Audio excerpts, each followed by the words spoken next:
Hi, I'm Jack Fennell, and here is an excerpt from my short story, The Path of Truth, from the anthology The Only One in the World. In 1881, by trial, error, and misadventure, I secured semi-regular employment for myself in the insurance firm of Collins and Cottingley. Theirs was a tuppence halfpenny sort of business, and with their affordable low-end policies came a predictable low-end sort of fraudster. Soon after I began there, I found myself sneering skeptically at every mention of a neck injury.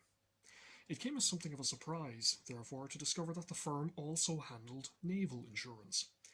Indeed, the wealthiest client on their books that year was one Mr. Devereux, a bottomry recovery agent who had taken out a substantial policy on a bonded ship from New York. It sounds peculiar to me, I admitted to Stamford as we discussed the matter in a private corner of the Criterion bar.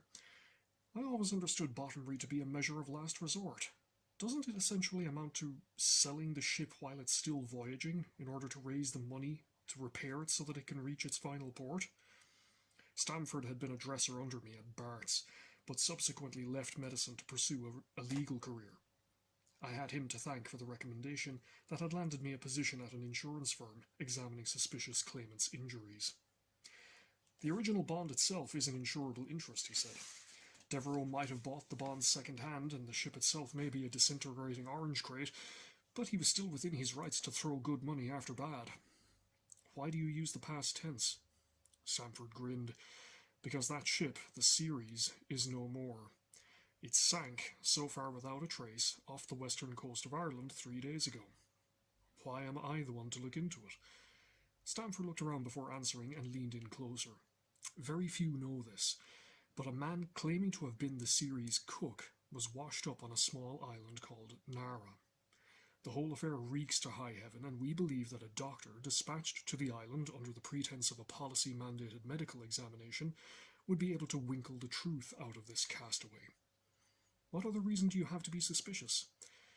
The eyewitness reports say that the ship vanished from view in broad daylight as it approached the island.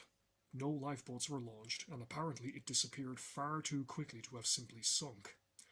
Stamford paused and sipped his beverage, presumably for dramatic or comic effect. Initial reports suggest that the islanders believe a sea dragon of some description was responsible. I raised an eyebrow and suppressed a grin. I take it that the firm has given that hypothesis due consideration.